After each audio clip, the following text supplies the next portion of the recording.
segmen 1 kita sudah membahas ya dengan guru-guru kita bagaimana kita caranya mendidik anak, apalagi ibu sebagai madrasah utama dan ayah sebagai pemimpin. Dan rumus pertama tadi adalah kita harus mengajarkan anak-anak kita kelembutan. Dan rumus kedua tadi adalah memperdengarkan Al-Quran sejak dalam kandungan, Masya Allah. Nah Ustadz Syam, katanya nih rumus yang ketiga ini juga penting banget ya buat anak kita biar nggak gampang terpengaruh sama hal-hal yang buruk. Apalagi sekarang sosial media di mana-mana nih, yang anaknya udah pada gede-gede. Bahkan yang anaknya masih di bawah 10 tahun aja sekarang udah main gadget ya kan.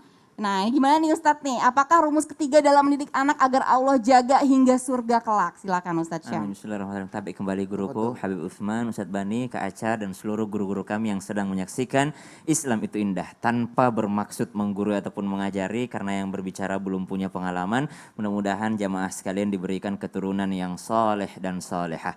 Maka rumus yang ketiga disebutkan bahwasanya mengajarkan anak agar memiliki pendirian yang kuat serta tidak mudah terpengaruh terhadap suatu hal yang buruk.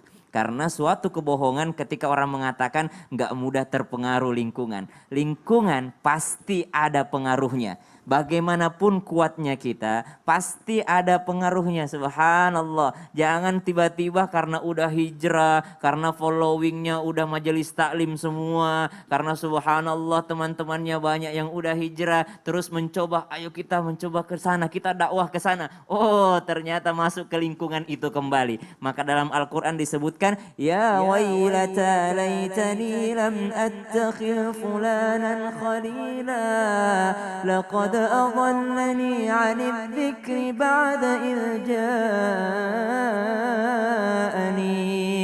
Penyesalan orang di hari kiamat karena salah pergaulan. Ya wailata laitani lam attakhidh fulanan khalila. Sungguh celaka aku seandainya aku enggak menjadikan dia sebagai temanku. Si fulan ini menjadi temanku. Sungguh aku tidak akan berpaling daripada jalan yang telah ditunjukkan oleh baginda Nabi SAW. Maka rumus yang ketiga yang disusun oleh teman-teman sekalian dari Islam itu indah, dari tim Islam itu indah mengatakan bahwasanya yakni menanamkan pendirian yang kuat.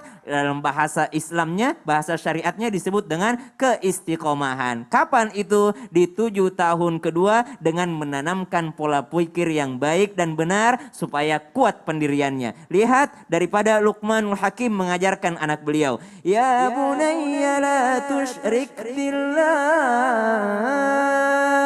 inna syirka la zulmun azim.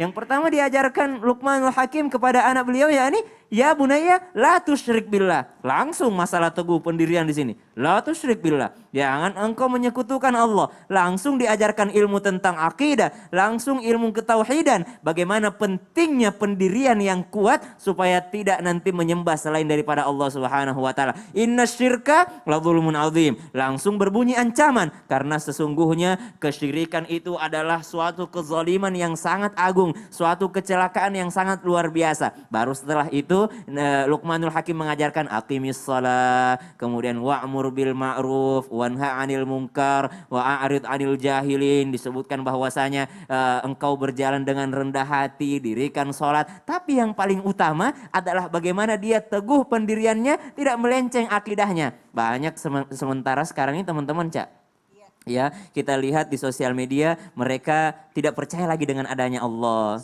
Mereka tidak percaya lagi dengan adanya hari kiamat. Bahkan kadangkala diambil lelucon. Ustadz, kalau misalnya surga udah ada, siapa dong ini? Kalau misalnya neraka udah ada, berarti udah dingin dong nanti. Karena udah lama banget diciptakannya. Jadi diambil malah dijadikan ajang bercandaan. Namun ini untuk menambah khazanah supaya bagaimana menanamkan dari kecil yang namanya ketauhidan. Lihat, para nabi Allah Subhanahu wa taala itu tidak memberatkan kepada anak-anaknya.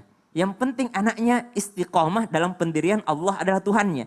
Bagaimana Nabi Muhammad SAW tadi dicontohkan oleh guru kita Ustadz Bani Hashim bahwa sementara sujud saja itu cucu beliau itu dibiarkan untuk bermain di atas pundak baginda Nabi SAW. Kenapa? Karena kelembutan dan mengajarkan bahwa Allah itu bukan pemarah. Allah itu adalah Tuhan yang kita sembah, tapi kita harus memperhatikan orang lain. Bagaimana para nabi Allah? Nabi Ibrahim alaihissalam ketika bersama dengan Nabi Ismail alaihissalam, Nabi Ismail itu bawa kambing mendekati Ka'bah. Kalau mungkin orang tua zaman sekarang langsung dikatakan, kenapa kau bawa kambing masuk masjid? Ya gitu ceritanya. Tapi Nabi Ibrahim alaihissalam justru memanggil anaknya untuk membantunya, sehingga terjadilah yang namanya Hijr Ismail itu ya, bangunan Ka'bah yang cuma setengah. Kenapa cuma setengah? Karena yang bangun Nabi Ismail alaihissalam, tingginya baru segitu pada saat itu. Subhanallah. Jadi bagaimana para nabi Allah ini tidak memberatkan kepada anak-anaknya, namun menanamkan pendirian yang kuat bahwasanya Allah sebagai Tuhan kita, ketauhidan dan juga yang namanya akidah yang kuat.